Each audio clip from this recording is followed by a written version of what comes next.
Today, we are chatting with Alex Trujillo and Mike Liu. Alex is a veteran of the road with nearly 3 decades of driving under his belt and having trained well over 100 drivers. Mike has been in transportation for over 20 years and is currently the Executive Vice President of Operations for Night Transportation. Now let's get trucking.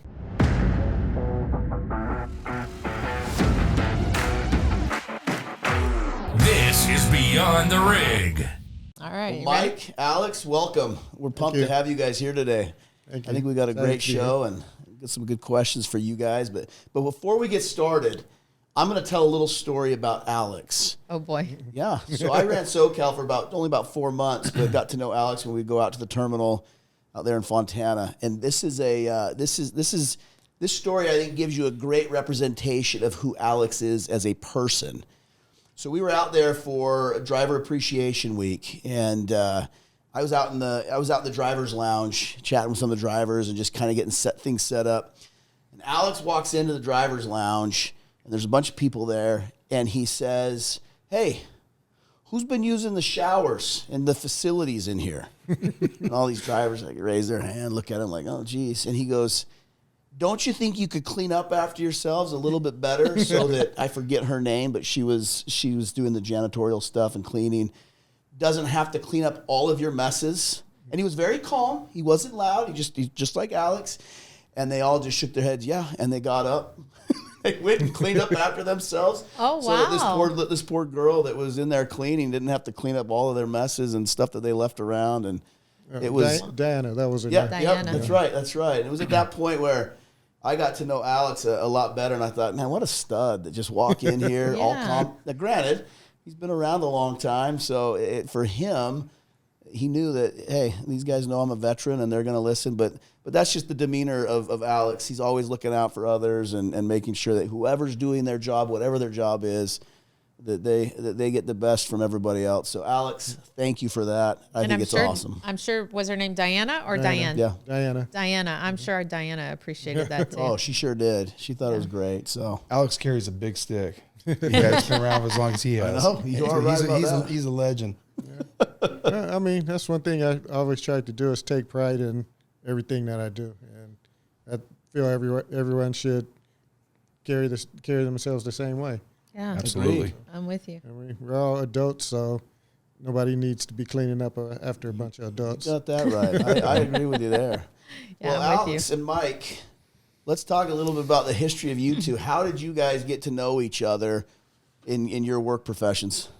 Yeah, well, Alex has been around ever since I started with Night. You started with Night in 96, right? 96, yeah. So I started with Night in 2000, and when I first started with Night, I was recruiting for our training program, and Alex was one of our trainers at the time. I'm sure that's when I came to know Alex, and then I became the manager of that program, of our training program back then, and so I worked very closely with Alex, and Alex was by far one of our top trainers at the time, and obviously to this day, he still is one of our top trainers. And so, but we have a long history of working together.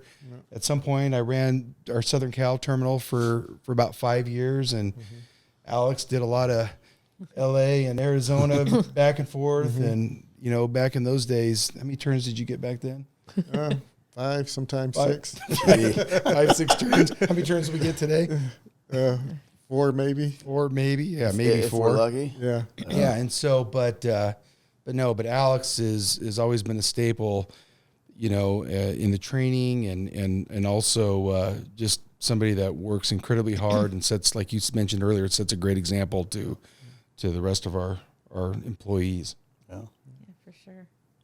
So I recognize Alex's name from the Facebook page. And my favorite is when he gets on there and says, "Come on, guys." Got to do better.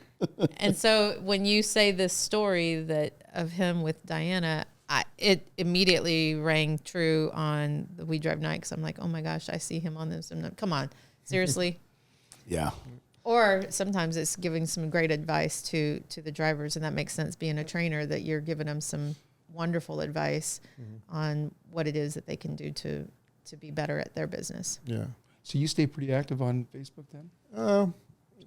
I look in every now and then, and I chime in on, like she said, if somebody's doing something that's off the wall a little bit. But I don't go on there a lot and post a lot. I just make little smart, sarcastic remarks. Just to keep them in line, right? Yeah. He's the one with the popcorn. I'm just here for the entertainment.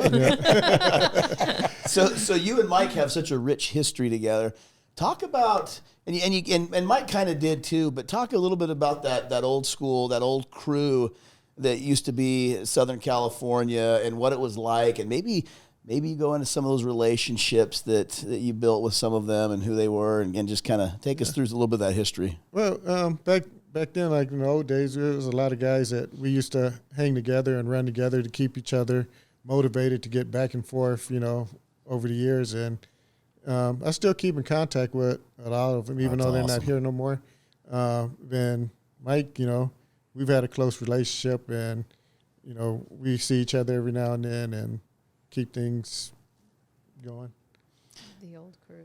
Yeah, it's so cool when you reflect back, because prior to this, Alex and I were sitting here talking, bringing up all these old names from the past and stuff, and just the amount of relationships that you build over the years, and the camaraderie that you build, and you guys had a great camaraderie amongst each other. I know obviously as drivers, but it was so cool to be a part of it. When I was running LA and staying in touch, and even to this day, we give each other a hard time. We got a few gray hairs. Yeah, I was fortunate to meet a lot of fellow drivers over the years that taught me a lot, and that's why, I feel like I should train. I train now to help pass some of the knowledge that was passed on to me, to keep it going, to keep drivers motivated and safe, while we're out here. Yeah. I remember too, with Alex specifically, Alex had, from a training aspect, he was so patient and had such a good demeanor, and never heard one bad thing ever from a student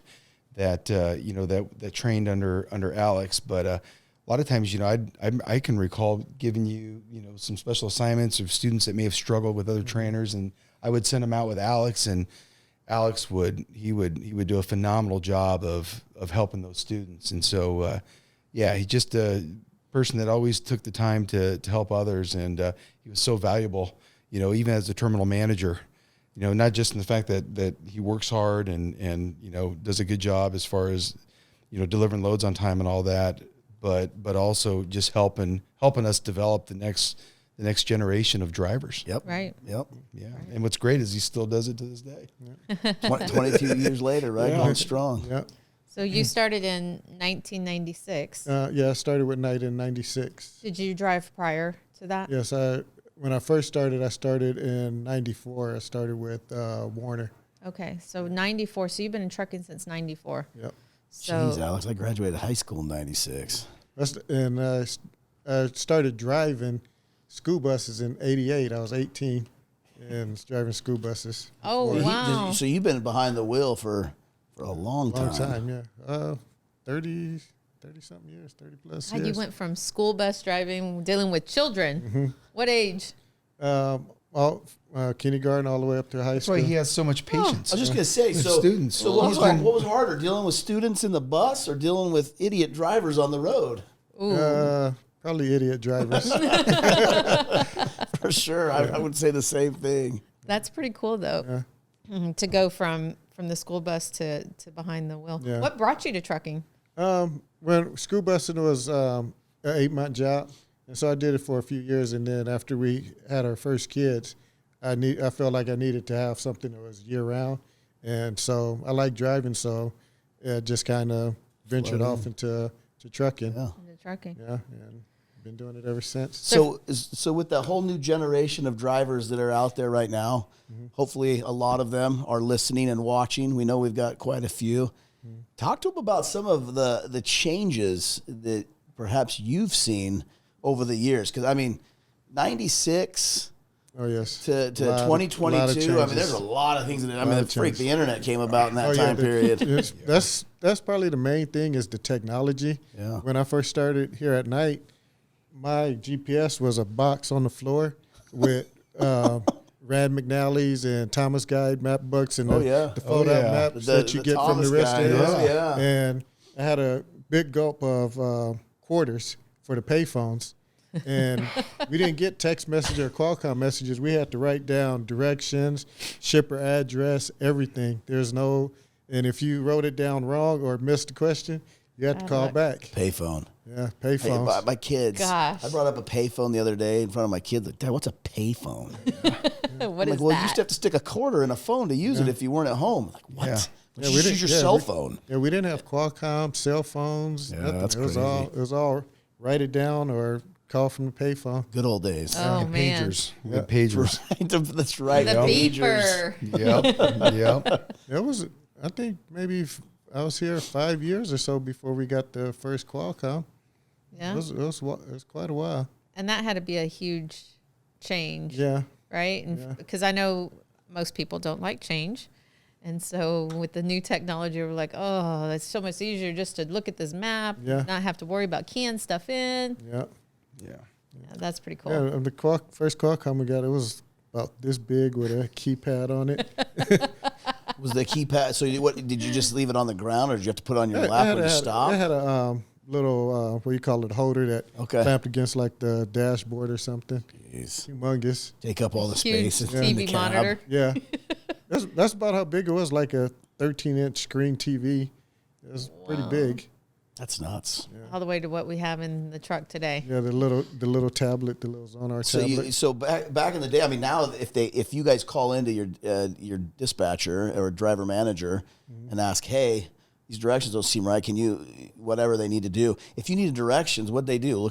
Tell you to look at your Thomas guide, or do they pull one out themselves? No, when you call in, when they give you the pickup number, the load number, you have to write down the directions. They'll read the directions to you. And It's like MapQuest. my favorite back then was awesome. We don't have a direction. We don't have directions. We don't have a phone number or an address. Like, where am I supposed to take it? Just keep driving. Drive north. They'll just give you the name of the building and what city is it in. Had to figure it out. What? In the world? Crazy. So how did my So I guess gosh. on-time deliveries wasn't a huge thing back then. Yes, no. Back then, on-time delivery was everything. Everything. Yeah, It was everything. If you even hesitated whether or not you could make it on time, we'll give it to somebody else. There was No question. Yeah, 100% on-time delivery. I mean, everything awesome. had to pick up on time and deliver on time. And look at that with zero technology. Yeah. And still had the ability to And have to I was gonna stop say, and with make. zero technology, they were probably better at delivering on time. No question. Finding empties, you couldn't ping a trailer back then. You had to know where they were. You know Yeah. what customers That's had insane. them. That's It was awesome. extremely manual. Yeah, everything. That's old school. Yeah, That's we used crazy. to today, based upon their logs, the driver manager today knows where the driver's at now. Whereas back in those days, it was, hey, can you figure this one out? Yeah. Right? Can you work it in? Can you make it work, Can Alex? you make it happen? Oh yeah. 6 turns. Yeah. And I'm sure there was a handful of guys that everyone knew they could go to make it happen. Right here. Yeah. He's Yep. one of them. Yep. No question. Wow. Back then it was probably like maybe 10 of us that, if you needed something done and it was almost impossible, you could call them and they'd get it done. Yeah. Yeah. And Keith Knight knew every one of their numbers. Oh, I'm sure he did. I bet he did. Oh yeah. Yeah, Keith. I've had a few midnight conversations. I used to think Keith was a vampire. It was like, but the dude never sleeps. There was one time in particular where he called me. I was almost home, and he said, "Hey, I got this carpenter load that needs to go up to Oregon. I mean, not Oregon, Utah." He said, "Can you get it there? It has to be there at 7 a.m." I'm like, "Okay, I can make it, Keith." So I get the load. I'm heading up. I hit the Nevada line. Keith calls me. He said, "Hey, you on time?" I said, "Yeah, I'm good. I should make it. I should be there around 5:30." I said, "Okay." Drive and get to St. George. Keith calls me again. I was like, "Keith, I'm fine. I'm going to make it." So about halfway up around Beaver, he calls me again. I said, "Keith, if you call me one more time, I'm pulling over and I'm going to sleep where you call me." Okay, I won't call you anymore. And then around 7:05, Keith calls me back. "Did you make it?" I said, "Yeah, I've been here for about 45 minutes." He was like, "Okay, thanks." It was like the dude never sleeps. He's up all night. That's amazing. And that probably And that, steals well, your he's day. still that way as far as the loads Yeah. getting to certain customers. Like he follows up. He doesn't necessarily call the drivers anymore. He'll call the terminal manager, or he'll call Chad Felton or Jim Updike, and he's all over them. You know, in some ways though, because we were so manual, in some ways we were better both in the office Because and you probably had on to the be, road. right? Yeah, you couldn't. You knew the consequences of missing out on details, and you don't set Alex up with the right directions, then your pager's going to go off, or at least it should. Yeah. Kind of one of those The beeper. fun and exciting times, pioneers of the trucking world. But how many miles did you run back then, Alex, compared to what you run now? A lot more. a lot more. Now I probably do 2,500, 2,800. Back then, I was doing 35 to 4,000 Like it miles was a week. like it was Like it was nothing. nothing. Wow. Like it was nothing. Wow. Oh yeah. Crazy. Wow. Yep. That's insane. Now, Mike, you said that you guys met when you were put in charge of training and finding trainers and working with trainers, and so that's when you and Alex first met. So it's going to be kind of a two-part question as it pertains to training. What changes have you seen in the industry, or even within just the company with Knight that you work with?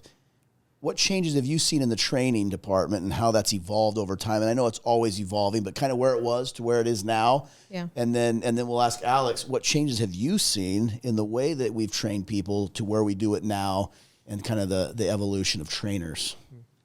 Yeah, well, I think I've seen a lot of changes. I've seen a lot of changes just in the industry in general as it pertains to the quality. It seems like the quality over time hasn't been what it should be, just in general as far as overall training. And for us, we're putting a lot of, especially here recently, we're putting a lot of money into technology and effort into really increasing the technology of the program. I think today, that's different today compared to maybe in the past, is there's a lot more focus on quality. We're now invested in Top Gun, and we have our simulators. We hope to scale that to a much higher degree, but we're putting a lot more emphasis and effort into the quality. I think that's the biggest thing that we're seeing. One of the downsides of training, or at least when it comes to how you get labeled sometimes as a large carrier, is you become labeled as a training mill, and we don't want to be labeled as a training mill at Knight. We'd rather focus more on quality, and so we still have a lot of opportunity, I think, Brett, to improve in that area. Obviously, because I'm sure Alex can testify, and many of our other trainers out there on the road, that there's still a lot of opportunity when it comes to identifying the right people to come into our company that really stand a good chance to be with us long term, right? Because those are the people that we want, the people that are going to be here long term. We don't want to waste our trainers' time, and so I think the biggest change, Brett, really is the focus on quality. But with that being said, we still have a lot of room to grow. Yeah, a lot of room to grow. That's great. A lot of changes I see is in the technology and the information that they have for the students coming in. Like we just touched on a little while ago, we didn't have all the electronics back then, so it's a little easier for them to learn stuff and to navigate, with the GPS and stuff like that. And to me, that's the biggest change, is the technology. But What about the students coming out? as far as what? How have they changed? I mean, I'm guessing back in the around the turn of the century, with drivers, students coming in, probably a little more eager just to run, and now you evolve into 2022. Are they like, hey, dude, listen, I want to run, but we got to make sure we stop? I don't know. That's why I'm asking you if they've changed. It's a little different because now they get more visual of what they think trucking is from the internet, and then they get out here and it's a lot different. And it's like, oh, I really have to do this. I really have to sleep in the truck. I've had several trainees ask me, we'll stop at the end of the night and I'm getting ready to lay down. They start grabbing their bags. I'm like, where are you going?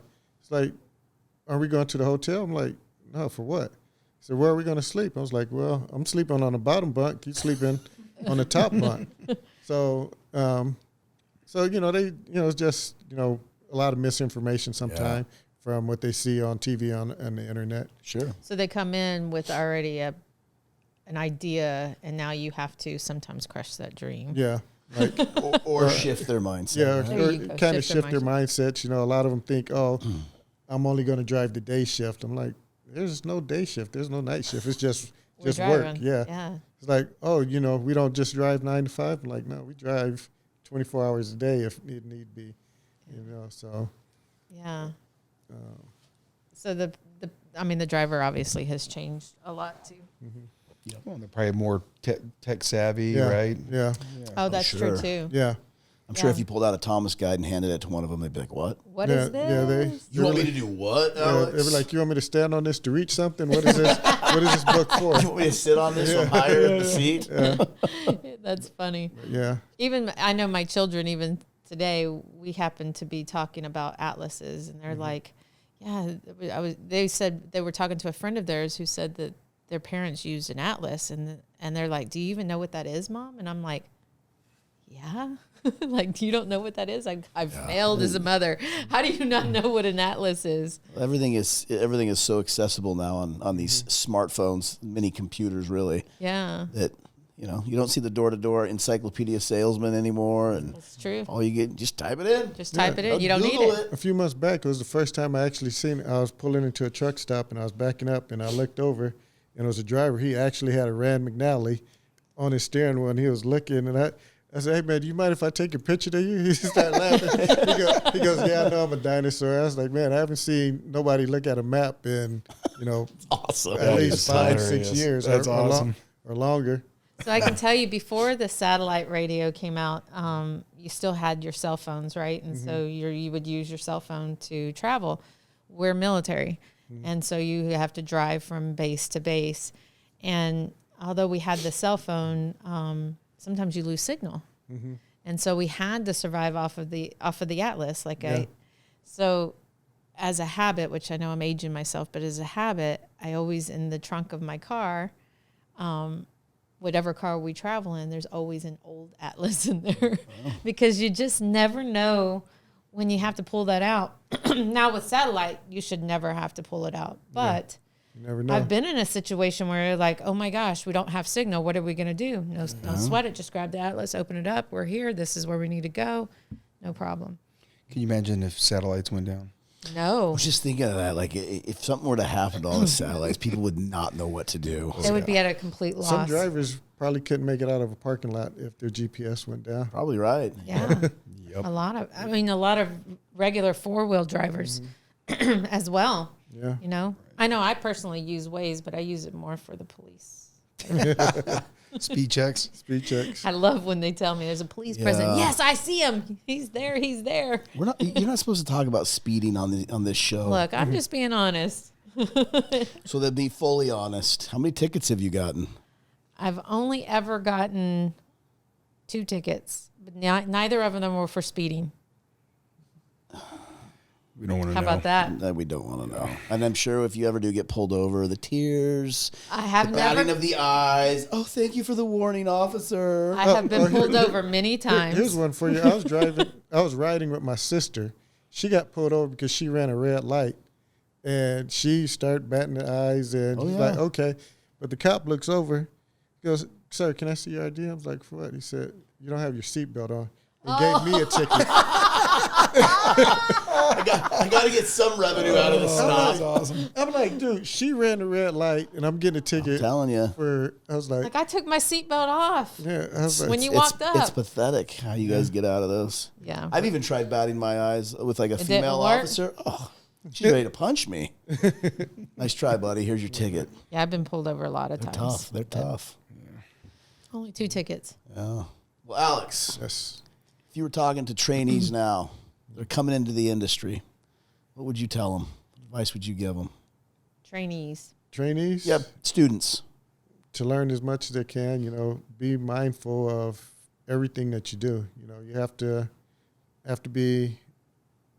you always have to be on your P's and Q's out here because there's always something waiting to happen. And if you're not ready for it, it will happen. So you never could take it for granted out here. It's always something, a four-wheeler waiting to cut you off, tree branch, anything. I mean, there's always something to be alert. So be alert and, be patient. And that's the hardest thing. A lot of guys come in and they don't have patience. They want to hurry up and get loaded. They want to hurry up and drive. And, nobody has patience. And that's where you mess up, when you get in a rush and you're not patient. You have to be patient. So let's flip that. Let's flip that and let's go to the trainers. What if you have drivers who are interested in being trainers? What advice would you give them? Oh, pretty much on the same line. To be a trainer, you have to have patience, because now you're riding in a truck with somebody that doesn't know how to drive.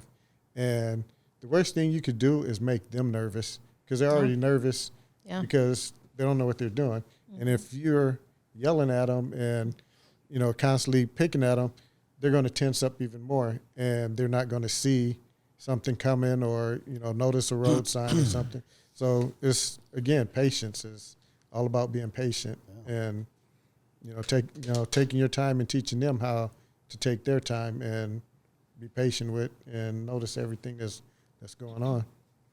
What about you, Mike? From an operations on the other side of the wall, what advice would you give to anyone that's like a driver that's looking to get into training?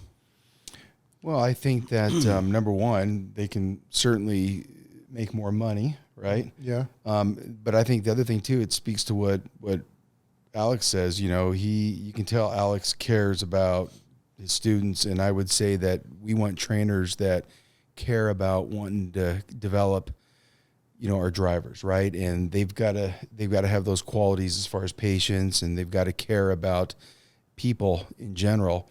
But I also would say that it's a great opportunity. It's a good career path. Mm-hmm. Alex is a testament to, somebody that he's one of our most successful trainers, and he's obviously done very well for himself, and he's also done very well for obviously the students that he's trained. And so, I would say, do it for the right reasons. It goes back to the quality piece that I mentioned earlier. We're not looking to become a training mill. We're not looking for just quantity. We want quality drivers, and we're committed. I think, Brett, from a company standpoint, to make sure that we do everything we can to hopefully identify and find those potential drivers that want to do this long term. Because there is a lot that get misinformation and so forth, and they come here and they don't realize, what it's all about, like what Alex, mentioned, and we don't want to waste anybody's time, especially our trainers. Yeah. And I think that's important for somebody who wants to be a trainer is, you have to have, you have to be educated yourself to pass on the information to somebody else. You can't just be a trainer because you want to make more money, because that's not fair to the new student either. Because he's, just like when I started, I came here and I wanted to be educated on how to be a good truck driver, how to be a safe truck driver. If you can't pass on that safety to somebody else, then, maybe training is not for you. So, the money is good. More money is always better. But if that's your sole purpose of making money, training might not be for you, because it's not fair to the company, to the trainee, if you're not in it to teach somebody, if you're just in it for the money. For the financial gain, yeah. So when I talk to the students in the CDL schools, or the drivers who are coming through DQP, a lot of times they'll ask for advice when it comes to being able to stay close to their family at home while they're out over the road, because a lot of them are coming in and saying, hey, I want to be home every night. Yeah. That being home every night is not always an option, right? Yeah. And so when they ask me, I always have to come up with stuff that I've heard from other drivers on how they keep up with it. I've come up with some other ideas on my own.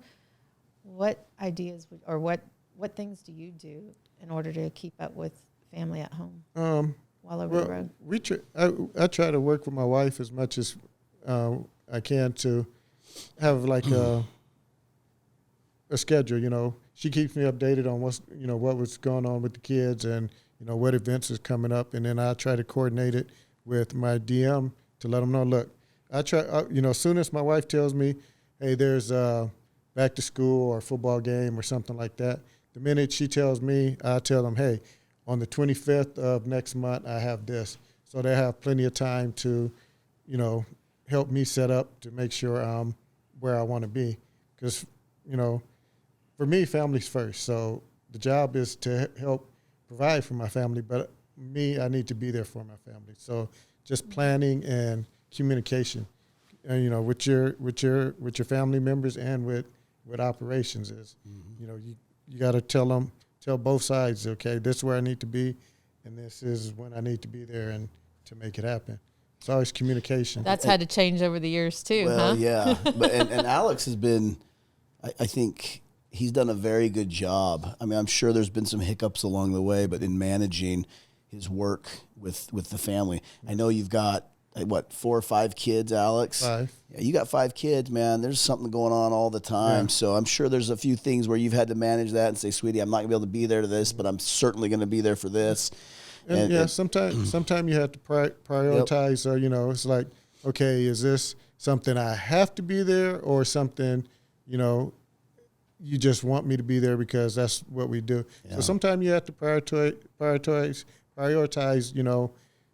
Do we eat this week, or do I go to, Dad's Donut Day or something like that? So. By the way, I've been to Dad's Donut Day. It's pretty good. A few times, huh? Hey, Alex. So, how frequently are you training? Like, how often do you go before you have a student, you don't take a break? Generally, I go back to back, and then sometimes it get to a point to where I get tired of having somebody in the truck, and I'm like, okay, give me a week or 2, and then I'll come back. But generally, I'm done with one, and I'll pick up another one. Yeah. So it just varies. And if I know I have a lot of stuff going on at home, if I'm going to be taking a lot of days off, then I'll tell them, don't give me a training, because I don't want them to sit. Yeah, I don't want them to sit. When I get a guy on my truck, it's generally from 4 weeks. I don't want to make his 4 weeks turn into 6 weeks, 8 weeks, because I have personal stuff going on. So if I have something going on, I'll tell them, let's hold off. And then when I'm finished doing what I'm doing, then, put somebody else back on the truck. What a great thought. Yeah. Yeah. That's so thoughtful. And I think what's important is Alex manages that, and I think it's important for any prospective trainers to know and understand that, hey, you kind of get to dictate your schedule here. Mm-hmm. We're not looking for people that want to just constantly train. Sometimes you need a break. Yeah. And it's okay.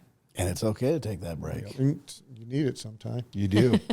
I'll bet. Got to reset, decompress. I mean, there's a special. You're a special person, because when you think about that truck, Mm-hmm.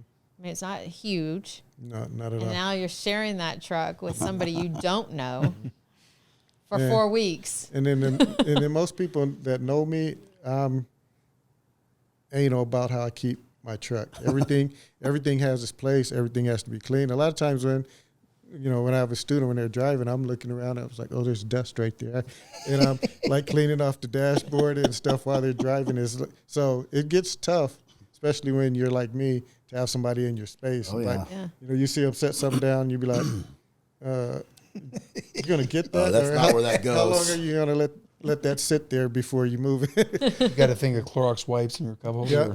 Yeah. Oh, yeah. Oh, yeah. And I'm sure you've had some very interesting trainees with you. The stories Without a I'm sure doubt. you could tell as much as you've trained. So Yeah, I only had one guy that wanted to get off my truck because one rule I have in my truck, I don't like fountain drinks in my truck, because you lift them up, top fall off. Spills, yeah. And there's nothing worse than I don't drink coffee. So, but old coffee stained on the floor is horrible. So I told him like 3 times, no cups. And the 4th time I told him, he asked to get taken off the truck. Then he got with a trainer that wasn't as clean as me. 2 weeks later, he was like, can I come back? I'm like, no. I'm already with another training. I'm like, I already got another student. It's too late now. He was like, well, this guy's a slob. I was like, I don't know what to tell you. you didn't want to follow my rules. Yeah. There's consequences. So do you have, say if you were going to take Brett out and Brett was going to be on your truck, would you have that conversation with him prior to Yes. Yeah. getting on the truck? That way at least he knows to bring a thermos or something. Yeah. And I always offered, and I have a couple in the truck just for that reason. And a few years ago gave us those no spill cups. Yeah. And I have like 4 of them. I was like, either I could give you one. I'll even buy you one. But, you know, I'm not saying you can't drink coffee. Just not the fountain cup. Just not the fountain cups because I don't want it all over the truck. Makes sense. God, I've done that too. I think You go everybody to pull has. it and the lid pops off. lid Yeah. pops off. Yeah. Yeah, that's everyone's the done that. worst. Yeah, it's the worst. And, Then my husband's upset because I got a mess. I think your husband's always one upset, time- Linda. and because of me, not because of a student that made a mess, I made the mess in the truck, and I was by myself. I had a fountain drink, and I went and grabbed it, and it slipped out my hand, and the cup hit the floor, and the cup collapsed, and Water. soda went everywhere, Ugh. out like on the window, the dash, I mean, The everywhere. cleanup of that. Yeah, Oh, no, It that's would a probably take weeks nightmare. because Yeah. you'd be finding new spots every day. and Yeah. so Hit the because, and it's ceiling. because of me, it was like no more cups in the truck. So 'Cause you it's a ruined it for mess. everybody else. Yep, Is that ruined what it I'm for hearing? everybody.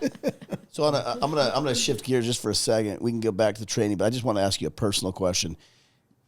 Just because you've been driving as long as you have, and you've seen the changes and all the technology, and I'm sure you've seen changes in trucks as well. So talk to us about. Just tell us what your favorite truck to drive was, and why. My favorite truck was my Peterbilt 379. His name was Pedro. Pedro. Good. Got a name. That's my favorite truck. Is to me, the 379 is trucking. You know, the long hood, the double stacks, the fuel, you know, chrome fuel tanks. That's to me, that's trucking, Yeah. and that's why that's my favorite truck. And yeah, what was the other part? Yeah, well, I said and why. Which you that's just, the you just why. explained. To me, that's what trucking is. That's what as a kid, those are the trucks that I seen, and that's what trucking was to me. Is the That long the nose. long nose, Yeah. the stacks, and the chrome, and that was everything. Did to you me. own one? Yes. Oh, you did. Oh, Good. good. You still have it? No. I sold that one because California, the emissions and Oh, everything. Because yeah. it was had a Caterpillar in it, and all the mechanics that I spoke to said if I put the new DPF system on it, it would just ruin the motor. So I sold it to a guy in Texas, so that he could run it the way It's supposed It's to be supposed to run. be ran. ran. Nice. It's awesome. Yeah. Yeah, he still has it. He pulls a tanker with it, and it was beautiful when I had it, but he added to it. It's a beautiful truck right now. That's Yeah. awesome. It's almost show quality. Wow. Wow. Yeah, That must have been hard to sell then. yeah. It How was. long ago did you sell it? That one I sold. When I get the other one, I got 8 years ago. So about 8 years. 8 years ago. Yeah. I just recently sold another Peterbilt, but it was a 587. It was more of on the shape of like our trucks, the condos. Yeah. I call them grandpa trucks. the ones without stacks and all the chrome. Those are grandpa trucks. So. Yeah. So I think when you look at our fleet, I feel like the Kenworth is the closest to the face. When you look at the nose to nose, that's the closest Yeah. to the Peterbilt That's what that we have. That's what I drive now is the Kenworth. I prefer the Kenworth because it's the closest to the cab design as the 379 is a little closer. Oh, Some of okay. the Freightliners and the Volvos, the seats are set as wide as the sleeper, and so there's a big gap in between the passenger seat and that. It's just a preference. I just prefer the closer driver space than the spread out driver space. Makes sense. I never noticed that Yeah. when I and I like to get into Well, the that- new ones to check them out. You wouldn't notice it because you don't spend as much time in it. When you spend that For much sure. time in it, I mean, that's your space. That's your workspace, your living space. So those little things are going to be. So with all the years of experience that you've had, obviously in the truck, what are some items you keep in your truck that you could not live without? Far as work stuff or Just comforts that you keep in your truck that you couldn't live without. Things that you can Sunflower talk about on seeds. the air, Alex. sunflower seeds. Sunflower seeds. Yeah. Oh, I don't drink coffee. That's the old school I don't way of drink- staying I awake. don't How do drink you, it. How do you choose sunflower seeds without making a mess? Cup. Spit You them in got a cup. You spit them in a Cup. cup. Yeah. Yeah, they still get all over the place. Nah. I know, you spit 'em in a you're not, cup. you're not holding the cup out here, you know. Mike, what are you going Alright, to I- drooling out the side of You your just go mouth? this. I You just guess. you put the cup right here. What about when those things spill? Oh man, that's the worst. Yeah, Yeah, when see, you- there when you you- go. gotta- You got a you hand gotta- vacuum. He's He's got a hand vacuum. Yeah. See, I got a vacuum, I got an air hose, and a broom for the floor. He's got it all. There we go. So floor has to be immaculate. It drives me crazy. So awesome. when I drive, especially at night, I'm always crunching ice, and that keeps me awake. But my aunt told me, I don't know, probably last year or the year before, to try sunflower seeds. That's better than ice. Yeah. That's why the sunflower seeds were kind of invented, because you're constantly doing stuff with it, so your mind is working, Exactly. and that's what Yeah. keeps you alert. Yeah. Chew too Yeah. much ice, you're gonna have to make more stops too. I know you do have to go to the bathroom. Yeah. Well, but your mouth gets all dry with the sunflower seeds. You got to have Yeah. something to But drink. you know But what? I love The them. best thing they came out with was the low sodium, the salt, the Yeah. regular salt ones, low sodium. Because the regular ones, after a while, Oh, yeah, but your man. mouth will be all raw. But they came out with the low sodiums.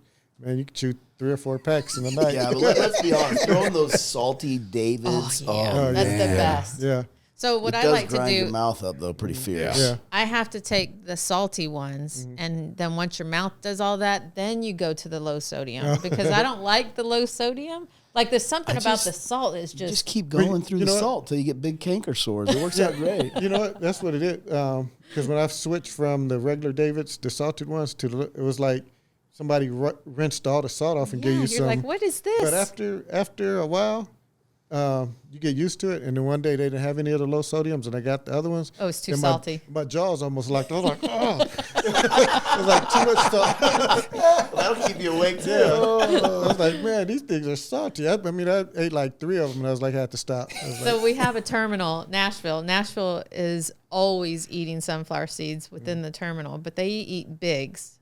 I'm a David's fan. I love David's. Biggs. David's. Biggs has weird sunflower seeds. Yeah. Talking about So- what do you mean by weird? Like they've got barbecue ranch, Pickle they've got and- pickle, pickle they've is got nice. The pickled ones are great. Pickles are good. They have to be Pickles are great. Okay, so it's a- what do you use? salt. Me too. Like, don't ruin Okay, the sunflower so, seed. Which brand? Biggs. David's. David's. Biggs has salt. I know, but they're not as good as David's. Excuse me, miss. They're I know shit- you live a they're- boring Right? life. How They're about a shit- bag of salt? Their shells are too thin. See? Of the Biggs? Yeah, Yes. their shells are too They're thin. not as good as David's. You guys are ridiculous. The shells are too do you thin. eat, Alex, do you you do know. regular Davids or jumbo? Jumbo. Oh.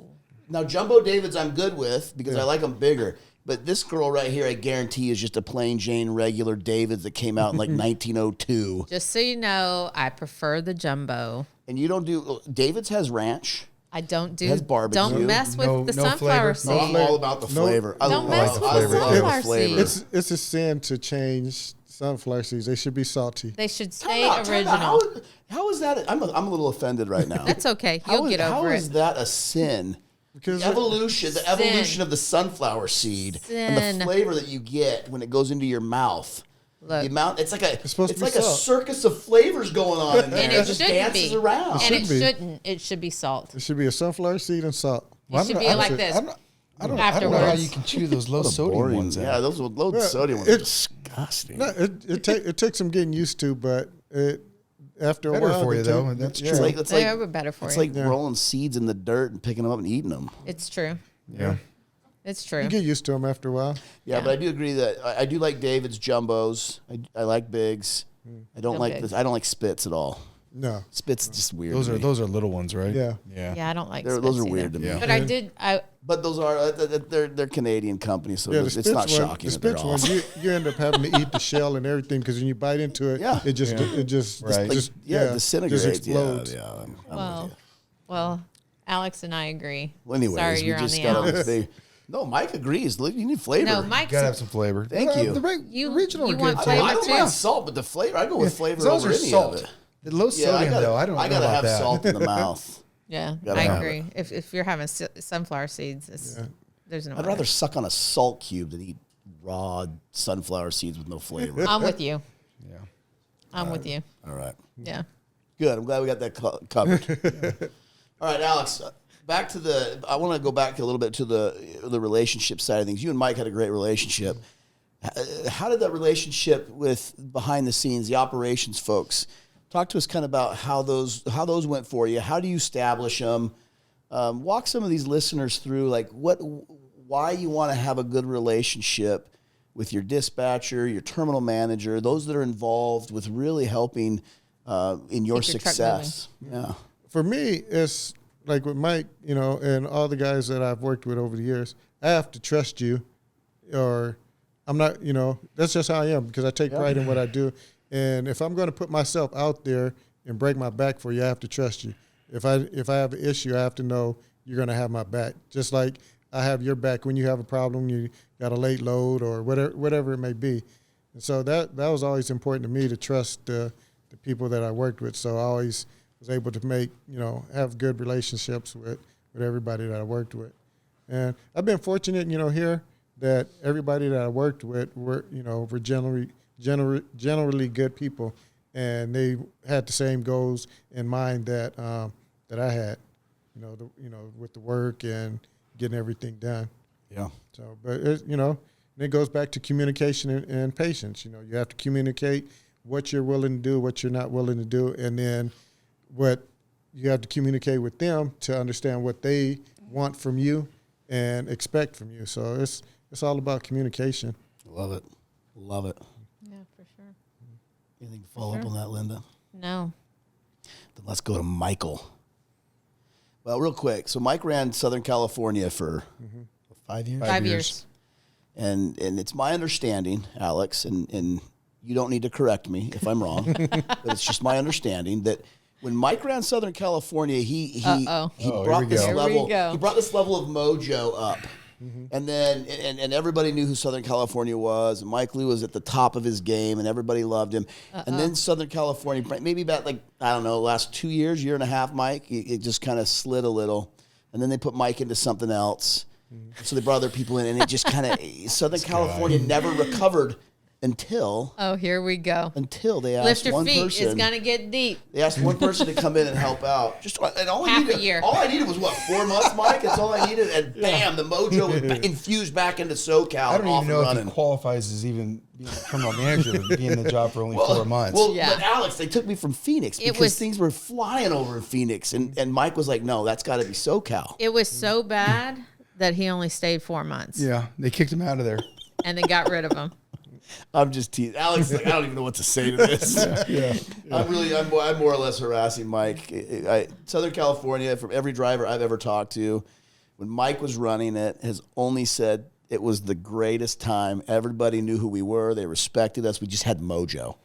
And so that's the one thing that we tried to get back. We had a great team. Yeah, we had good people. It had nothing to do with me. It had everything to do with the team. And Alex talked about the relationship and how important it is as a driver to have a good relationship with your terminal, and just having a good relationship as a team is important because our driving associates they're part of the team and they're part of that terminal. They're part of Southern California, and what's great about our company is we have terminals spread out everywhere. Yeah. And so we have that opportunity in every one of these areas to have our mojo and have a solid team and have the level of camaraderie that you and I have experienced over the years. And at the end of the day, it all comes down to people. Yeah. People and how you treat one another. And like what Alex said, be able to build trust. When you have that going, it's extremely special. And that's what makes our company unique is the way we're set up in that manner. We have that opportunity in every one of our terminals to have that. For sure. I think when Mike was running things, the group of guys that we had then, I wouldn't say competition, but we pushed each other to do better. Yeah. So he's like, if you did. Friendly competition. Yeah. So, even like just with the equipment, if you washed your truck, I got to wash my truck. And, you washed your truck, so I got to go get my truck washed and waxed. You did 4 loads, I got to do 5. It was just a friendly, like you said, friendly competition. Yeah. And that group of guys around the time when Mike was running SoCal, that's what a lot of the guys were, is just a friendly competition. We pushed each other and supported each other to do better. Which is awesome. Yeah. I was very fortunate. I had a great team, great team with leaders like Alex. Very fortunate to have Alex on the team and many others. Yeah. That's great. So you mentioned 2 trucks that you've purchased and sold. Mm-hmm. How many trucks overall have you? 4. 4. Yeah. I was owner operator for 20 years, and I just got out of it and got back on the company side. Okay. But, Well, welcome back. It was the first month or 2 was a little different because I had to change my mindset, and it's like, of course, the pay was different, but I didn't have responsibilities of paying for tires, equipment, Right. stuff like that. Cool. So it took a little adjustment to get used to that, but I'm getting there, and it's coming back. So it's oh, go ahead. I was just gonna say one thing it is worth mentioning is the fact that one thing that's different today, from back in the day, is that our owner operators do have the ability to help mentor right. students. So Which is a change from what it used to be. Yep. Yeah, which is great. So you went from company to owner and then back to company. Yeah, so the first 5 years I was a company, then I switched to operator. So a lot of times, you're on the Facebook page, but you hear from the owner side, and you hear sometimes the company drivers may be complaining of certain things that are governed, right? Mm-hmm. But then when they go to the owner op side, all of a sudden all of those pieces start making sense. Mm-hmm. And then when you come back to the company, my question is, since you went from company to owner, what did you have to change from your prior driving as a company driver as an owner op, and have you kept those same changes as you come back? For me, the biggest change was where I fueled and getting used to having the camera in the truck. Those are the two biggest changes for me. It's not even having the camera, because my truck didn't have the forward-facing the radar thing, the beep, beep, beep. Yep. Yeah, mine didn't have that. So listening to that, is like, drove me crazy. But yeah, for me, it was just fueling, because as an owner operator, I could fuel wherever I want. So I fueled at the cheapest, not at the best price to fuel. But on the company level, they have everything set up behind the scenes, so you fuel where the company wants you to fuel. So I fueled for getting a discount at the pump, mm-hmm. and I know the company has deals set up behind the scenes that I don't see, so you fuel where they want you to fuel. Yep. Yeah. That's great. But other than that, as far as the speed thing, it wasn't a really big difference for me, because I don't speed anyway, so it wasn't, not for fuel consumption or anything like that. It was just how I drive. Yeah. I just feel comfortable at like 60, 62, and that's what I drive. I used to be a speed demon, but over the years, you get older and wiser, and you slow down. But that's really the fuel and technology that's in the company trucks. That's the biggest change for me. Yeah, your demeanor is so calm, and I can see why you would be a wonderful trainer. It's chill. Southern California chill. Yeah. It's just easy SoCal. going. SoCal chill right there. Like, it's just so soothing. Years ago, when Mike, when I was training, when Mike was in charge of the training department, my nephew came to work here, and I trained him. Oh. And how was that? It drove him crazy, because I was so chill, because, he was like, dude, am I doing something wrong with it? Because I wouldn't, I said, if you're doing something wrong, I'm going to tell you. I'll tell you. I said, if I'm quiet, then we're fine. I said, but if I'm saying something to you, then there's something wrong. But he's like, dude, say something. You're making me nervous. I'm like, what do you want me to say? You're not doing nothing wrong. Just drive. And my quietness used to drive him crazy, because he thought something was wrong. That's funny. Well, that was great feedback too, for you to realize that, hey, people may think that something's wrong because I'm not saying anything. Yeah. Yeah. Alex has got the perfect demeanor. Oh, he's just, you can just see why yeah. people love. You can he can adapt to probably any personality that's in that truck with him. Yeah. Yep. That's great. Yeah, I mean, you can't be nervous Nelly with somebody that's new, because you're going to make them nervous. Yeah. So even if they do something to make me nervous, I still try to remain calm and be like, hey, you might want to get off the edge of this cliff right here before we go over.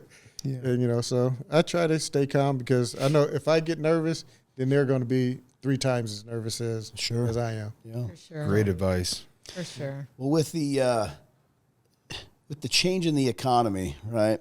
Things are shifting in the industry with freight, all that fun stuff that we get to go through with the different cycles.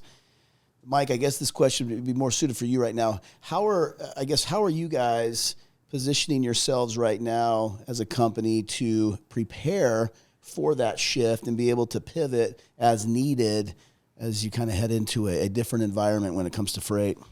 Yeah, well, I think Brett first off, I mean, we're already in the middle of a downturn, and the question is how long is it gonna happen? And we're preparing a lot of different ways. I think the first thing is we have to be very mindful of our cost and mindful of what we spend. But with that being said, we're not gonna take any shortcuts when it comes to technology and when it comes to being safe on the road and those type of things. I think for us, for our company, when things get tight, we have to really leverage what we do best. And, what makes our company unique is the fact that, like we mentioned earlier, we have all these different operating terminals. And this is a chance where we can get really good at the things that we do best, like servicing our customers, taking care of our drivers, being safe out there on the road, and really strengthening the culture that's within the terminal. I mean, make no mistake, it's going to get tough. It's going to get really, really tough. It's going to get tougher, and it already is now. We're already seeing things kind of slow down, but we're so fortunate because the way our company operates, and being able to have the financial stability that we have, and the fact that we have our many different brands under KNX, there's a lot of stability and a lot of leverage there, because you may have one brand where even in these times where it may be tough, but another brand may be doing really, really well. And to be able to have that balance, provides our company with a lot of stability, and it's good for all of our employees. But this is a chance where we demonstrate what makes us unique. And in every other downturn that we've experienced, our company has operated well, and we have an opportunity now to demonstrate what we do best. And but to go back to your original question, I think we just have to continue to prepare by leveraging, the relationships that we have in each of our local markets, and being good at trucking. It's great. And Alex, that's your camera right here, right? Okay. So talk to the drivers and give them some advice on how they can be successful in the trucking industry. To be successful, education, about safety, health, and just really you need to be educated on what you get into in this career. It's a great opportunity. You can provide a good living for your family, but you have to know what you're getting into. And a lot of guys coming in, I see they have a blind eye and they don't know what they're getting into. But to make it, you have to know what you're getting into, and invest in what you're doing, and just continue to learn. Even I've been doing it, 30-something years, and I still try to learn something new every day. And once you feel like you know everything or there's no more for it, that's when you get dangerous. So you got to constantly keep your mind open and learn and continue to grow. Because once you feel like you're up there, that's when something's going to happen, and it'll knock you right back down. So you got to constantly learn, because there's always something new. I mean, the business changes every day. So you have to make adjustments to it. We have, I've been on dedicated accounts. We lost them, ran OTR, so you got to constantly make adjustments to whatever changes comes to you if you want to be successful and you want to last.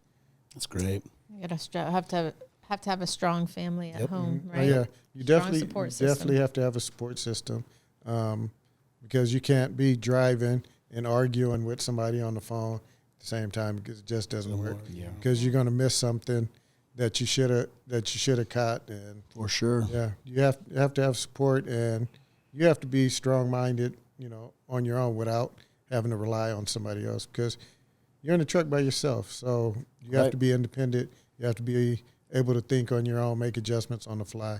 Right. That's great. Awesome. All right. Final question.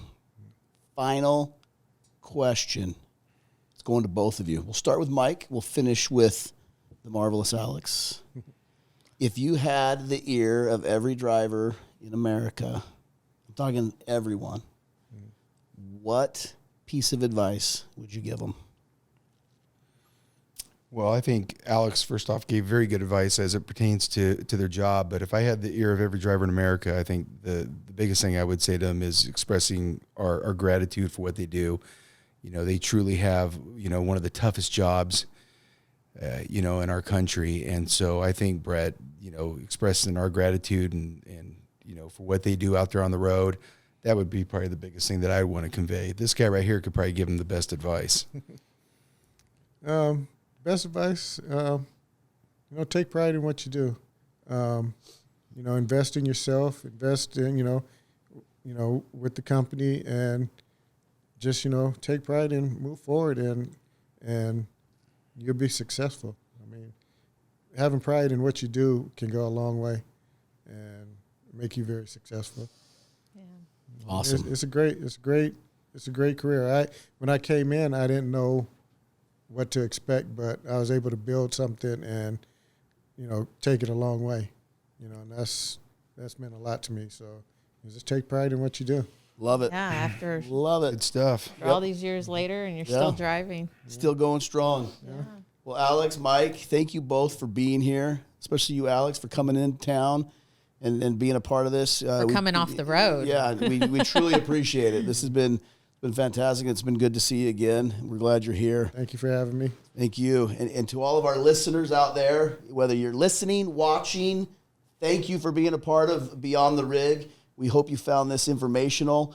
Please continue to follow us on social media at Beyond the Rig Podcast, where we stream everywhere we go. And Linda, Keep on trucking. thanks, everyone. We enjoyed bringing this show to you, and we hope you had fun along the way too.